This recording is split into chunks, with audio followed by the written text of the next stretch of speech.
แค่อย่างเนี่ยข้าก็พูดว่าบอกทองยองนี่กันใช่น้ำจะมาคนไทยอะไรเนี่ยขโมยนะขนาดอะไรชื่อของมึงเดียวมันข้าบอกพูดว่ามันชื่อราคาที่ต้นนั่นแหละมันทำให้คนไหน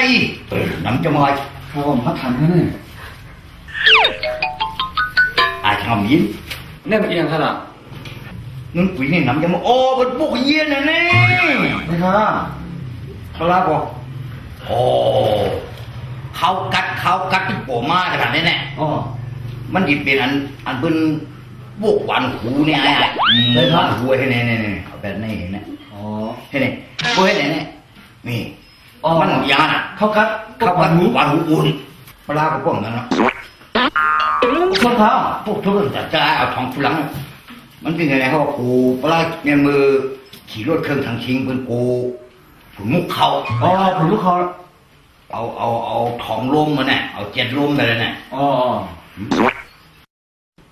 การพิจารณามันจะเป็นพวกบันหัวไอ้มันจะที่ไหนจะพวกบันหัวไหนเนี่ยแล้วว่าที่ไหนเนี่ยมันบันหุ่มกัดกับบันหุ่มอุ่นเนี่ย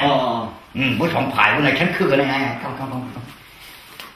บบ้านได้คุกอะไรจีมมาเลยคุกอะไรชื่อมาเนี่ยกันแต่คำมาสิครับหมกล่าก็นักตัวหันน่ะต้องมาจีอะไรมันขายเลยเนี่ยเห็นไหมสิเลี้ยงไปเถอะมาเก็บสิ